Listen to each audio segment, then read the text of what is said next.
Hello and welcome to Growing Boulder headquarters. I'm Mark Middleton, your host for a special show coming to you live from two continents, presented alongside our partners at the National Senior Games Association. Growing Boulder and the NSGA are totally aligned in our belief that the many health and well-being benefits of participating in organized sports are important for people of all ages. Together, we're now creating opportunities for athletes over 50 and then sharing their example to inspire others. We're helping redefine what's possible for all of us as we age. Of course, 2022 is a big year when it comes to sharing the stories of older athletes, and not just because the National Senior Games are back after a one-year pandemic postponement. They'll take place in Fort Lauderdale in May, but also because 2022 marks the 50-year anniversary of the passing of Title IX. That's the law that prevented federally funded education programs and activities from discriminating on the basis of sex. Title IX jump-started a seismic shift in American life with a far-reaching impact on just about every part of our society. And today, we're going to focus primarily on opportunities in organized sports. Title IX paved the way for the impact and the inspiration of athletes like Serena Williams, Mia Hamm, Danica Patrick, Lindsey Vonn, Simone Biles, and many, many more. In fact, here's a dramatic before and after that illustrates the law's history. Before Title IX, the only sport even offered to women in a majority of schools was cheerleading. In total, less than 1% of all high school athletes were female. And at the collegiate level, there were less than 30,000 female athletes nationwide. Only 1 in 27 girls played sports. Then, in 1972, Congress passed Title IX, paving the way for women's sports programs and ushering in what would be a sea change in opportunities for women and in expectations in what they can achieve. Today, 50 years later, 2 in 5 girls now play sports. Female participation at the high school level is up over 1,000% and up over 600% in college. And in the 50-plus demographic, millions of women now participate in organized sports, with over 6,000 competing in the 2019 National Senior Games, with even more expected this May in Fort Lauderdale. In just a few moments, we'll speak with Kathrine Switzer, who is a pioneer. She defied societal barriers, and she became the first woman ever to run in the Boston Marathon. We'll also welcome a panel of successful senior athletes who missed out on their chance at high school sports, but they are now seizing their opportunity to compete in master sports at National Senior Games. But first, let's check in with the man who is leading the National Senior Games Association, the CEO, Mark Riker. And Mark, I understand today you're not in your office in Clearwater. You're actually down in Fort Lauderdale getting ready for the games. That is true, Mark. And one of our participants in the panel here is actually in our office today, and so is Dell. But I'm right in Fort Lauderdale doing a site visit, getting ready for the games here in May 10th to the 23rd with a bunch of our team members. So we're really excited. But today it's really about all these wonderful women that I have here to showcase. And we're just so proud from the National Senior Games because we've consistently promoted gender equality. And that was from the very beginning. The founders who set up that first board of leadership, they made sure that half of the members on that board were female.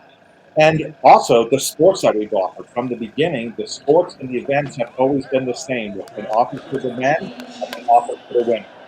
So that's always been an exciting thing. But really what's great now is that we look at the anniversary here of Title IX, and we think about the Senior Games movement. It really has the most active female athletes from the pre-Title IX and transitional era than any event or organization. We were seeing Julia Hawkins at 105 was running down the track.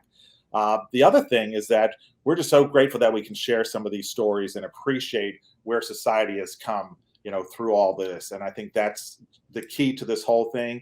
And really the last thing, from the National Senior Games, we're just very thankful and humble for a lot of the women who are grateful that the Senior Games have provided them that opportunity. And from a lot of them, they say it was their second chance to compete in competitive sports. And as Mark mentioned early on, we had almost 6,000 of our athletes competing in the 2019 National Senior Games in Albuquerque, and we look to see those numbers continue to grow. So really, without further ado, let's get to the stars of today. And thank you, Mark, for leading us through this. No, Mark, I appreciate that. And I think you have sold yourself a little bit short when you mentioned that you're only offering a second chance for these great athletes, because you're also offering a first chance for many people who didn't think they could do what they're now doing now. So kudos to you guys, and thanks for all that you do. All right. The National Senior Games is not just about sports. It's about socialization. It's about getting together. It's about your better health. And it's been proven that women and that girls who participate in sports have less osteoporosis. They have less obesity. They have better heart health. Psychologically, they have a better body image. Their self-confidence and self-esteem is improved. They do better in business. These are just part of the many fruits of Title IX and the benefits of participating in the National Senior Games. All right. And now no one would know more about that. No one would know more about the benefits to these athletes than the National Senior Games Association Media and Communications Director, Del Moon, a.k.a. the Storyteller. This guy's been telling these stories for decades. Del, what is the NSGA doing this year when it comes to Title IX? Well, we recognized very early that we had the largest collection of active women, and we have to hear their voices, and we need to honor them. We need to take these pioneers and show, especially young girls today, what they went through and the shoulders of the giants that they stand on. So we wanted to get this program together as early in the year as we could. I reached out to some people that I knew to come in and tell some of these stories. And we're actually going to take it another step. We've prepared a survey, and we're going to email out to all 65 plus female athletes the opportunity for them to answer this survey. We're going to sort through that, and then we're going to come back and do another one of these a little bit later this year. If we can get it done in time, we may do a couple of things at the games, but we're thinking about maybe doing another thing like this and bring out some brand new people that I don't even know yet, and hear their stories and their iteration of what this is about, because it's not just one experience. Some girls wanted to do it and couldn't. Some girls were just told, you shouldn't do it, or you're not good for that, so you shouldn't do it. So they never even thought about doing it. So there's lots of different colorations into the types of stories and the types of experiences. And I'm really looking forward to seeing, and I'm talking to you out there, ladies, answer the survey. Thank you, Del. It is a great research group. In fact, all of these studies that show that, by design, we have to decline as we age. We're done with populations of largely sedentary people. And now that we have this group of senior athletes in the National Senior Games Association and Master Sports, there's an entirely new group that we are learning from, and they are dispelling all of these myths. All right, talking about dispelling myths, smashing stereotypes, it's now my pleasure to introduce a true pioneer and a trailblazer in women's sports history. Her name is Kathrine Switzer. She's the one back in 1967 who became the first woman ever to officially register and run the Boston Marathon, finishing the race despite the fact that a man charged onto the course and tried to physically remove her from the competition, as you can see from this iconic photograph. This moment in sports history would inspire countless female athletes worldwide, and it continues to have major ripples even today. Now, Kathrine wasn't done. She would go on to become the winner of the 1974 New York City Marathon. She's been inducted into the National Women's Hall of Fame and the National Distance Running Hall of Fame. She's the founder of the Avon Running Global Women's Circuit, which has created events in 27 countries for over 1 million female runners. She's a best-selling author. She's an Emmy Award-winning TV commentator. And she is just one wonderful person to know. Joining us now from her home in New Zealand is Kathrine Switzer. Kathrine, I can't do the math on the time change, but what time is it there? Very early in the morning? Very early in the morning. I've got my coffee right here. Hey, Mark, thank you for that introduction. It's wonderful to be here today, all the way from New Zealand. Yeah, it's pretty early in the morning. Hey, one quick thing. I wasn't the first woman to run the Boston Marathon ever. I was the first woman to officially register and run the Boston Marathon, the first woman to wear bib numbers. And that's why that angry official, who is a race director, ran out on the course and tried to rip those bib numbers. There it is. Rip those bib numbers off of me and throw me out of the race because I was a girl. And so that was the beginning of my life story, if you see what I mean. I want to get to the race in a second, but two things. First of all, is that actually the iconic bib number 261, or is that a reproduction?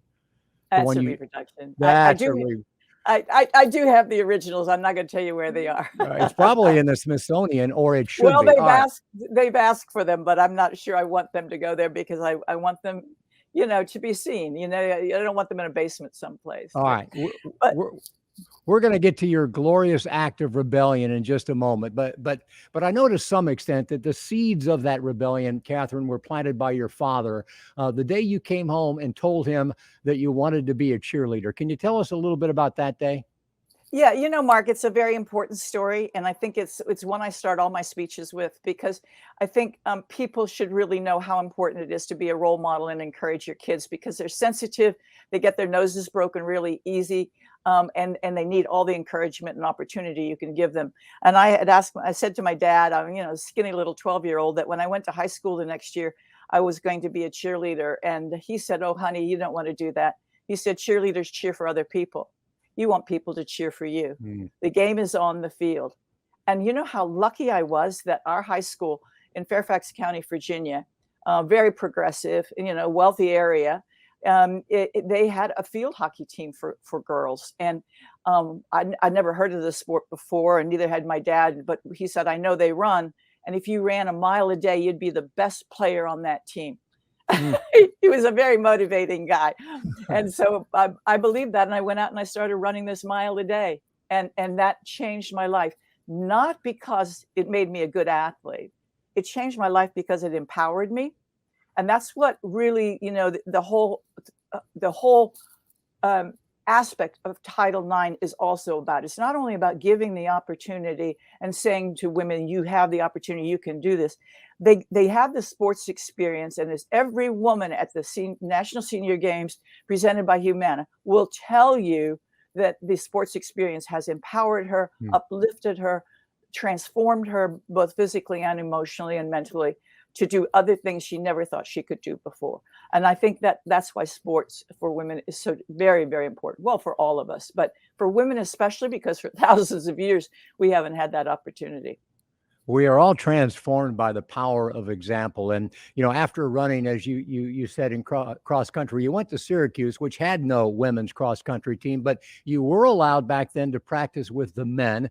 And that experience led to the idea of running as a registered runner at Boston, correct? Well, that was kind of a joke. The coach of the Syracuse team never thought I would show up. So that's the important other thing about, I think every woman athlete will tell you, is show up. You never know what's going to happen until you show up. And usually you get a good result. So I showed up.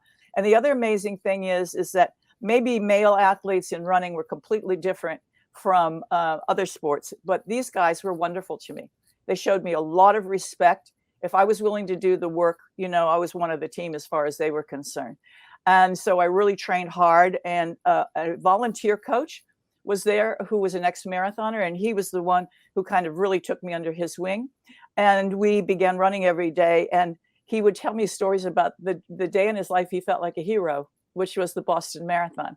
And he was just a little guy who was a mailman, but Boston Marathon meant everything to him.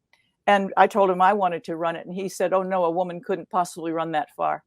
And I said, "I know I can do it." And he said, "I tell you what, if you showed me in practice, I'd be the first person to take you to Boston." So that was the bet. And we ran 31 miles one day, and he passed out at the end of the workout. And so after that, he said, "You have to register for the race. It's a serious race. You don't just go and show up." And so I signed the entry form, and I signed my name, K.V. Switzer. They thought K was a guy. I got my bibs. And when I showed up at the starting line, again, the guys were wonderful. But the official caught me at about 1.5 miles, and he didn't like me at all. Let's talk about that moment, because the fact that you did what you did is amazing. But let's be honest. It's kind of like the old saying, if a tree falls in a forest and nobody's there to, do we hear it, or whatever that saying is. If you had done what you had done, and there hadn't have been a press truck that just happened to pass by and take this photo and several others around there, would the impact have been as great? And when this happened, as you said, less than 2 miles into the race, you can obviously see you're stressed, you're frustrated. Did you think about quitting, or did it make you determined to continue? Listen, I was a 20-year-old girl, and this was not a political act. My coach insisted that I sign up for the race because you have to be official. It's a serious race. I was a member of the AAU, Track and Field Federation.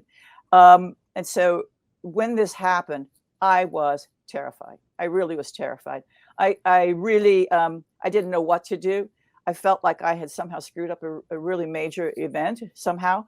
And my coach just looked at me afterwards, and I said, "Listen, Arnie, I'm going to finish this race on my hands and my knees if I have to," because I knew if I didn't finish the race, first of all, I'd regret it the rest of my life, and I knew I could finish it. I'd trained hard, but I also knew that other women would not believe a woman could do it unless I finished, and that's what everybody wanted me to do, was to quit. So I really, really had to finish, and the pressure was enormous. And but I just sucked it up and just said, okay, this is what I'm going to do. I often call that my 261 moment, the moment when you feel the fear and you got to make the decision. And the decision was to finish it. And, as I say, I was only 20. And I often say that when I first ran that Boston Marathon, I started it as a girl, but I finished it as a grown woman, because it gave me a real life plan. And that life plan was to somehow create opportunities for other women to run.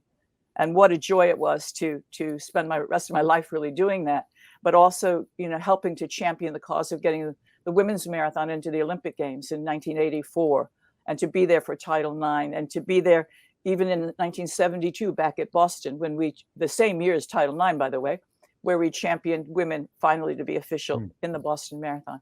It's been an amazing story. But you know what? It has been nothing less, Mark, than a social revolution. And that was alluded to at the beginning of how Title IX has changed things.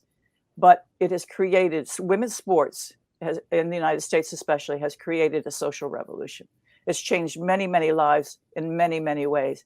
And it's rising tide lifts all ships. It is going global now. And again, we'll continue to do that. Well, thank you for finishing the race. It took you, I think, 4 hours and 20 minutes to do that. 4 hours and 20 minutes to change hundreds of years of sexist thinking, to change not just what society believed about what was possible for women, but as you note, Kathrine, to change what women believe about themselves. How long after the race did you begin to feel the ripples? How long after the race did you start to see that photograph? How long after the race did you begin to realize what the heck you had done? Well, we just thought it was a weird incident. We just thought that Jock Semple was a weird guy, and he did have a short fuse. And it wasn't until about midnight, when we were driving home back to Syracuse from Boston, we stopped for some ice cream and coffee to wake up, and all the newspapers in the newsstand had the picture. So we had this moment of like about 8 hours of total blissful ignorance. And then it really, by the time I got to the campus at the university, it was just everywhere.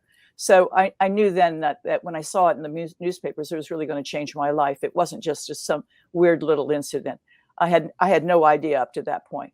And it's a photograph, interestingly enough, that's become one of the most galvanizing photos in women's rights history, as well as in sports history. So, I'm fortunate to have that. But at the time, it was the worst thing that ever happened to me in my life. And over the years, it's become the best thing that ever happened to me in my life. Well, not only one of the most galvanizing photos in sports history, it is one of the greatest moments in sports history, authored by a 20-year-old woman who just wanted to do her thing.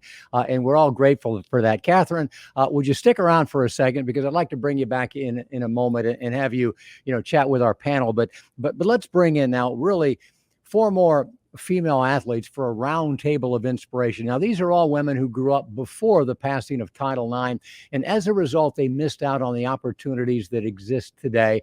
And in some cases, like Kathrine, but perhaps not quite as dramatically, they had to create their own opportunities in their younger years.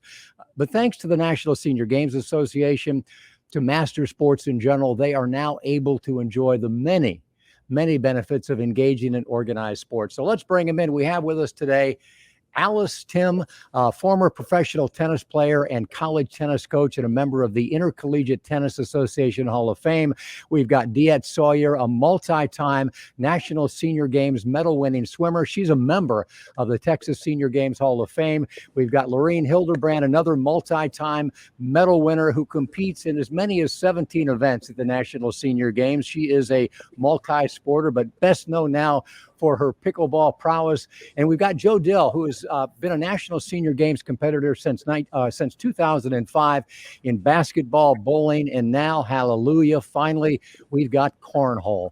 She also serves as the coordinator for the Maine State Senior Games. Ladies, welcome to you all. Thank you. It's great to have you. Who remembers the Boston Marathon from 1967? You know, I think we all of our age look back and say we remember when Kennedy was assassinated. We remembered when we landed on the moon. Do you guys remember the Boston Marathon from 1967? And did you realize what was happening? I was playing tennis overseas, so that wasn't on my radar. How about Yes, you? I remember it. I remember it well. And how did it impact you? How long afterwards did any of you realize that things were going to change? And when you realized they were changing, were you excited or were you frustrated that they were changing too late?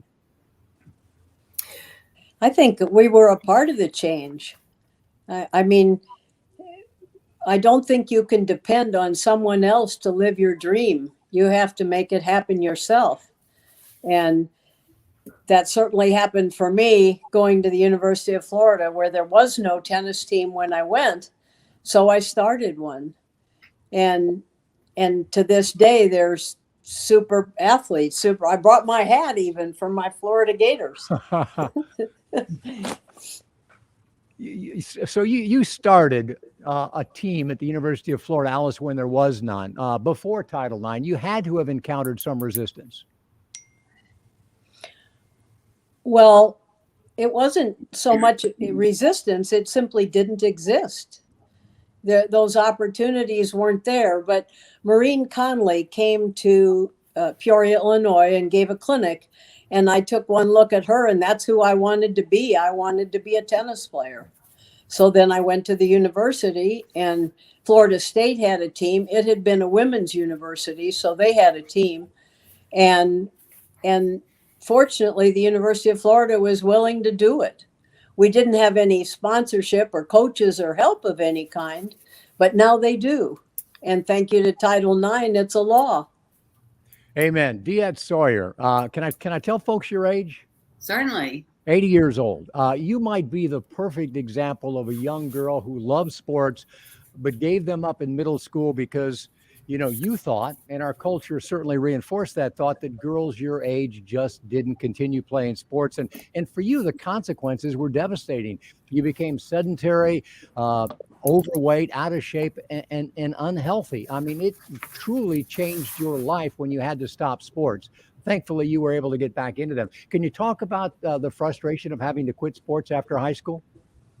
Well, I can only take responsibility for it that I bought the message in the Deep South that women just did not compete. And it had been a big part of my early childhood because I went to an all-girls school, and there we could do anything we wanted. And then I transferred into a public school, and I was ridiculed for wanting to play sports and continuing to play sports. And so it didn't take long for me to want to be accepted, and I adjusted, and I let go of one of the things I love most in my life. And I just became a cheerleader and a bystander, you know, to watching all the events instead of participating. And I so wish I could go back and talk to that young girl that was me and tell her what was possible and what was coming. And, you know, and it was a great sadness, but boy, did I not have any idea of what was to come. My senior years have been unbelievable, and it's fulfillment of dreams I had as that young girl. So tell us about that, because you did find swimming later in life. And I think it's probably fair to say, based upon what I know about your life, that it actually saved your life. It did. How bad were you? What was the turning point? Well, I was talking to a woman at my fitness club, and she mentioned that she had done shot put in the senior Olympics, senior games. And I said, what?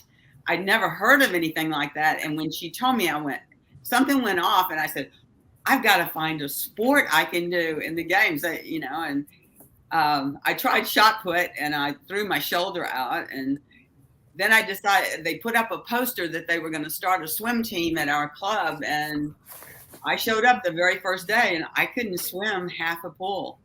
And if it hadn't been for an incredible young coach, it was her first day coaching, she would not let me quit. She said, I can teach you. You can do this. And it changed my life. A few years after starting swimming, I had a complete workup done, and they told me that my heart had severe blockages. I had lived a hard life. I mean, I had been addicted to several substances, and I was I did everything damaging to myself and my health that you could probably do. Swimming gave me a whole new focus. And when I went back for a checkup with the doctor a couple of years later, he said that everything had changed, and that I was 100% okay, and that I didn't even need to ever come back to him as long as I maintained the lifestyle that I was living now. So swimming did literally save my life. They had told me that within 5 years I was going to have an event, and a heart event. Well, I actually happened to bump into Diet on the deck at the U.S. National Long Course Masters Championships outside of Cleveland late last year. And Diet and I paid attention to what you did, and I know that you won the 800-meter freestyle. So not only did you come back, you've come all the way back. Congratulations. The most exciting thing about that moment is still to come. In April or May, they announced the World Championship, and I have a very good chance of being first in the world. And who could have dreamed that? Who could have dreamed it? Never too late. Anyway, I check every day to see if it's been announced. They said it wasn't going to be announced till April or May. How exciting. We'll look forward But to it was that. number one in the United States of America. That's pretty good. All right, Lorraine, let's talk a little bit about Title IX, because as we mentioned, it was about discrimination in all of the educational programs, not just sports. You grew up on a farm in Ohio. As a young girl, you had dreams of becoming a research scientist when girls were encouraged to study home economics and learn how to square dance instead of studying chemistry. How hard was it for you to overcome what had to be significant prevailing sexist bias at that time when you wanted to do something that was considered to be the domain of men? Yes, that was in my life all the way up. In our research scientist building, we had 400 chemists, chemical engineers, physicists, and there were 4 women out of all of those. I mean, it was a very minority, and it was either the guys liked you or they hated you. There hardly was any in between. It was all, you had to prove yourself to be better than them. And I did. And that's how it went all my life. And I had that from the very beginning. Yes, the research, but it was good because that's all I liked was science when I was a kid. I was born that way. I liked logic, and discrimination was terrible in my thoughts, because if I only wanted fairness, I only wanted people to be kind to each other, whatever their talents are. And yes, I experienced that all through my life. I was raised with 4 brothers. 3 of them were older, so it was very competitive no matter what I did. It's amazing that The excuse that many schools gave for not allowing women to study manly subjects, to pursue sports like men, is that women weren't interested in that. And, it's been proven that interest really is a byproduct of exposure. And I think that's what Title IX was about. It was just mandating that universities that received public funding had an obligation to expose women to things and to not be controlled by the bias, the stereotypical bias, the genderism that was out there. So it's amazing. So thank you for doing that. And Joe, you played sports in high school, but not in college, because there were no sports in college back then for women. So you majored in health and PE. How frustrating was it for you to be relegated to the sidelines when you still wanted to be on the field? Oh, it was extremely frustrating. Starting in middle school or junior high, as it was called back then, when there was a boys basketball team, but the coach was paid. There was nothing for the women, and one of our teachers said, was a trailblazer herself, said it wasn't fair, and she immediately went to the principal and got a basketball team going for women. And we had no uniforms. We actually played what I've learned to now, if you look in that top picture, it's called a onesie. And if you can see the ball up there, the ball was huge. It was men's ball. When I got to high school, the same thing happened. We could play basketball. We had one uniform. We played in the auditorium because the boys had the gymnasium, and it just seemed like it was a battle all the way through. And even when I went to college, the same thing happened. There was nothing for women there, whereas the men had basketball, baseball, soccer, wrestling, whatever. So we played a lot of intramurals. We tried real hard to get someone to let us have a team, and the best we could do was intramurals. But sports really, they say everything you learned in kindergarten, but I really felt everything I learned was in sports. Sportsmanship and how to be a leader and teamwork and so forth. And it's really, it's been my lifelong mission. Taught health and physical education and coached for 40 years. Well, and it was. No, I was just going to say, at Growing Boulder, we talk a lot about moving forward and giving back. And obviously, the point of our discussion today was that, back in the day, no one was really helping young girls get into sports. But you today are actively, Joe, helping older adults as the coordinator of the Maine Senior Games. What's it like to help older women who never had the opportunity, get into sports for a second time or get into sports for the first time? That's got to be richly rewarding for you. Oh, it is extremely rewarding. And when I first took the job, to myself, I said, my main goal is to get as many women involved as possible. Not that I didn't want more men involved, but that I wanted more women involved, women like myself who maybe played in the high school, but that was it and never had the chance, or they got married right away and had tons of kids, or they were discouraged. You said that earlier, you said that women the feeling was that women weren't interested in it, but they also felt we weren't capable. For example, I could dribble 3 times. I couldn't go across the center line because heaven forbid, I might fall down. So when I first came on, we had 30% men, 70% women in the Maine Senior Games. And right now we're pretty even. It's still a little bit more, but we're pretty even.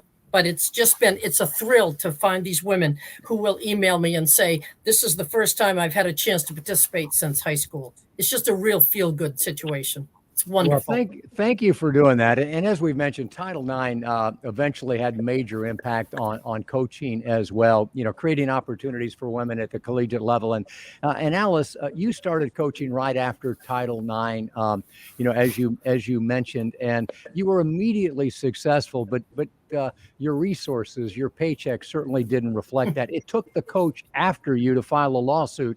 And then I understand you moved on to Yale, and the coach before you had filed a lawsuit. So finally, at that point, you were being rewarded. But despite the fact that Title IX existed, it took lawsuits to make many of these things happen. How was it like What was it like being a coach at that time?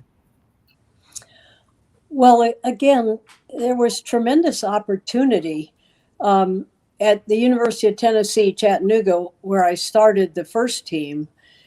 We had wonderful players, and there was an opportunity. It's just that they didn't financially reward. I mean, we used to stay in, well, we camped sometimes because we didn't have the money for motels. And then when they went to the Nationals, because we won the Nationals 3 consecutive years, they had to come up with the monies for the girls to travel. But again, it was an opportunity for everyone. I think they learned a lot about leadership, and it certainly reinforced that if you don't do it, nobody else is going to, that you have to do it yourself.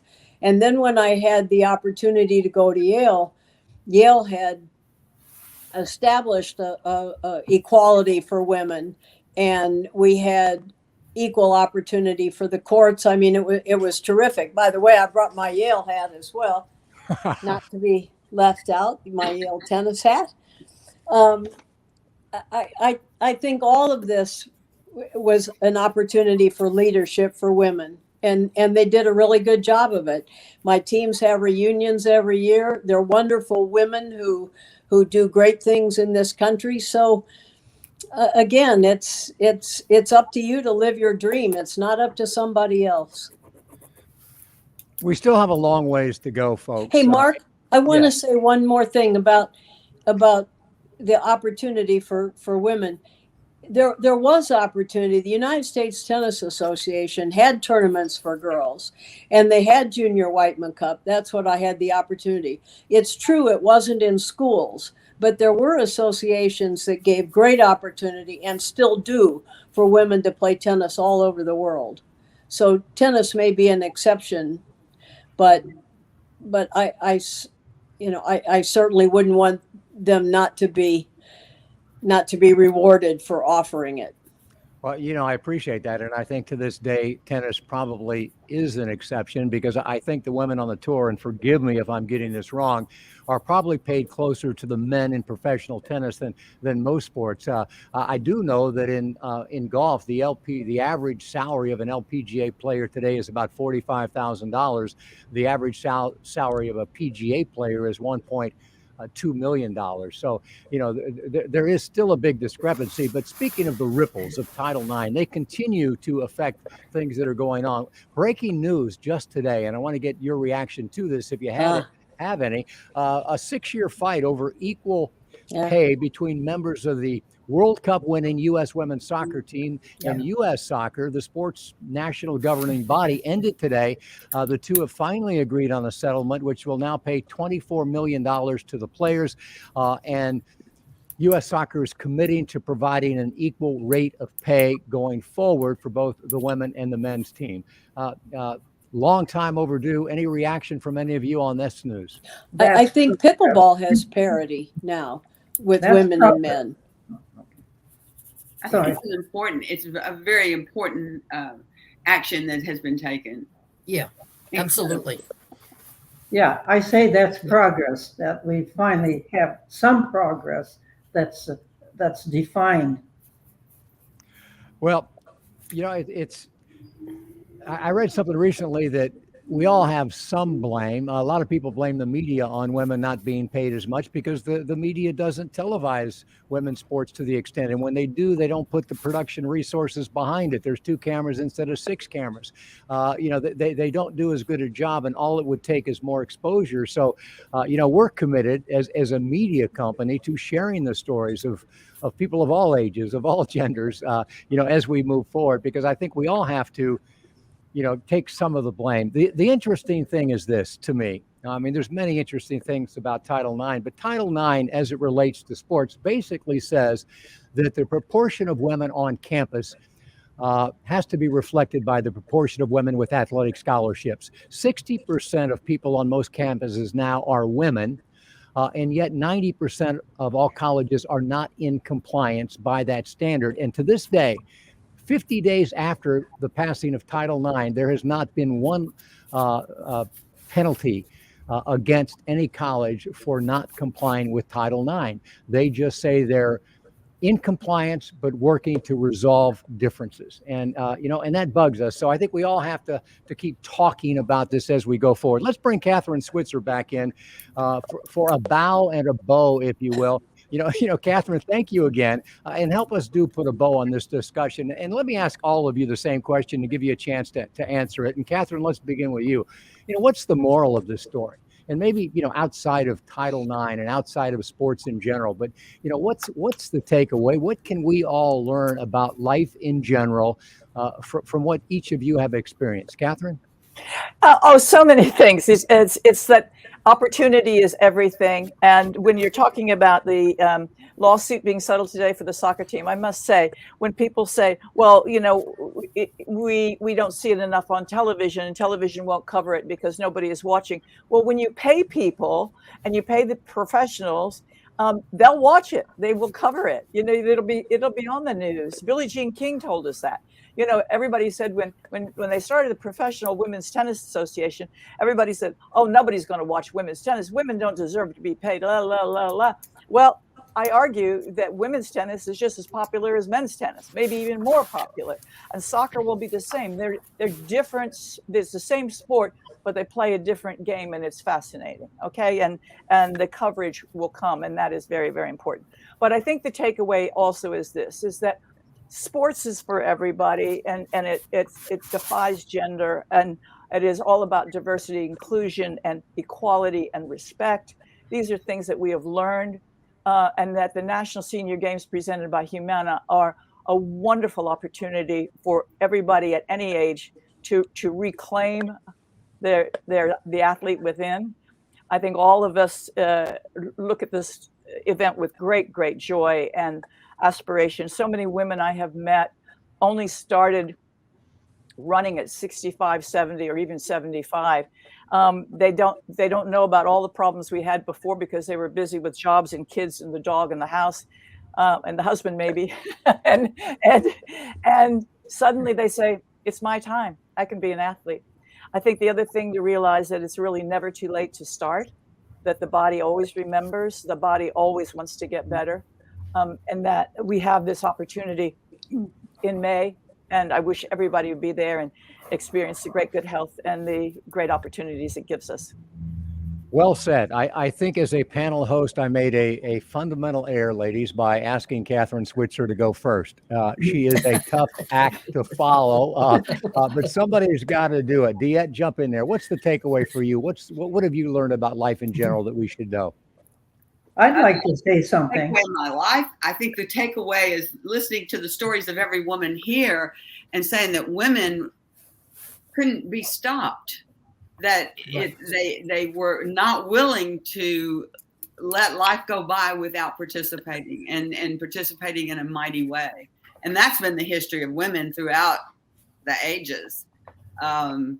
But the senior games just gives, it just puts icing on the cake. It just offers that thing that brightens your senior years to, I don't know. I still can't get over it. I've never gotten over the thrill of being part of it. And I don't plan to. Amen. Lorraine? Can I say something? Yeah, please do. Oh, okay. I just want to embellish that a little bit too. The fact that I didn't start sports earlier because there wasn't any sports earlier. But after I retired, which I retired early from the research center, I got into sports. I got into them because of the National Senior Games. And it's the National Senior Games that is putting women more on the map than anything. Because little by little, you can get the people come to you after they see that you are doing different sports, and they want to be like you in very many ways. And that has promoted them tremendously. Amen. Thank you for that. Joe, how about you? What's your takeaway? Oh, it's never too late. It's never too late. And the other one is the song that we used to sing before we went into a basketball tournament. I am woman, hear me roar. So we're coming. I think Alice is going to roar for a second. Alice, you're the anchor lady here. Bring us home. Well, I wrote my master's thesis on the thoroughbred horse farms. It was a land use study. And one of the things that I learned, despite the fact that they pay huge sums of money for the stud fee, Yeah. the heart comes from the mare. Hmm. And I think if you want a society that's really strong, Yes. you have to have women be an integral part of that society. And certainly the Senior Games has done that for all of us seniors. And we owe it to all the young people to bring them in as well. And I think women have done a good job of that, have done a really good job of that, but it's not over. It's got to be a law. And thank you, Mark, and thank you to the Senior Games. Right. Stick around. We're not over yet. Before we do say goodbye to our panel, I want to thank all of our viewers who are watching on Facebook, YouTube, and Twitch. We will archive this entire program. We'll share a link on growingboulder.com so you can watch it again, share with your family and friends, and not just the program, but most especially the message, the inspiration, the historical significance of Kathrine Switzer and Title IX. All right, Kathrine, Alice, Diet, Lorraine, Joe, are you guys still around? I just want to thank you for your inspiration. And, one of the cool things about Master Sports is we know how old you all are. We see the age groups that you enter. And one of the cool things is that when we get to be this age, and as successful as you are, you don't mind people sharing your age. So I will tell you folks that everybody you're looking at is somewhere between the age of 76 and early 80s. And, your inspiration is extremely powerful. And, I just can't thank you enough for all of that. And so thank you for hanging out. You all know the satisfaction of having the opportunity to do what you do. Thanks to organizations like the National Senior Games, and we will be there. I hope you are all there. We will look for each and every one of you at the National Senior Games. Let's have dinner. Let's have dinner. Let's do it. Yeah, that'd be super. I look forward to that. All right. Thanks, ladies. And before we go, let's check back with Del Moon if we can, if he's still hanging around. Del is the Media Communications Director for the National Senior Games Association. Del, the impact of Title IX and the NSGA on women's lives can't be overstated. We just heard it with our own ears. What else are you doing this year to celebrate Title IX and women in sports? Because I know you never stop. Well, the most important thing to us was that the stories that we have to share come from before all of the change. So we needed to be out first to share these stories. And we're going to come back again later this year and share more of those stories with the survey I mentioned earlier. We will ask our 65 plus women to share their stories. We'll pick the best of them. And thanks to your wonderful production and great, interviewing skills and such, we'll do more of this. But I think what's most important here is that comes out of it for me, because I went through this period too. And I had a different attitude when I was 15. And once the change happened, I saw and understood what this equality was all about. And I've appreciated over time that in society, we have to be equal. We have to have equal opportunity. Humanity is made of two wings, a male and a female. And if one wing is weak, then the bird doesn't fly. So I consider myself very fortunate to know these ladies and to be working for this organization that is demonstrating this equality and proving it. And I can only imagine, how great it will be in 20 or 30 years to see what the composition of these games are, what games they'll be playing, and they'll be talking about the pioneers, the people that were here today. The Del Moon, among others. I love your business mission, Del and Mark Riker. What you guys are doing is amazing. I know the heart that you have for the business mission. So thank you so much for that. We are proud and honored to be a part of what you do. And, let's wrap it up with this, folks. Women have always had aspiration and ability, but really what they lacked, as we've heard today, is just opportunity. And that did change in a big way back in 1972 with Title IX. And as we've mentioned, sports was only part of that transformation. Before then, it was common for women to become teachers and nurses, but not principals and doctors. And today, 80% of all female managers of Fortune 500 companies do have a sports background. That's how powerful this is. In 1970, men earned 8 times as many PhDs as women. There weren't many people like Loran back then. Today, women earn more doctorates than men do. And, once all but shut out of medical and dental and law schools, women now outnumber the men. Title IX initially focused on what happens in the classroom, but that focus very quickly shifted to what's happening on the playing field. And now it's changing the way that we think about sex differences, about gender roles, about sexuality in general. It shifted to dealing with sexual harassment, because back in the day, there really was no such thing, because boys would be boys. Title IX was not perfect. Today, it is not without controversy, but no piece of legislation passed in our country in the last 100 years other than the right to vote has affected more women than Title IX.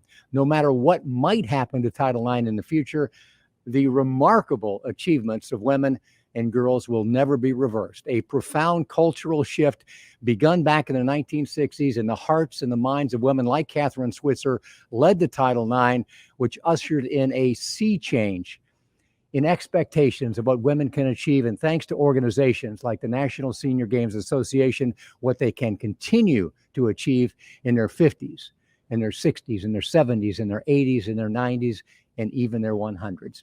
To learn more about the National Senior Games Association, to be inspired by the stories of older athletes, just go to nsga.com and growingboulder.com/NSGA. And please subscribe to our podcast. It's called Fountain of Youth. Every week, we interview masters athletes in all sports who share their amazing stories. And by example, they're delivering a playbook for active longevity, for happy and healthy aging.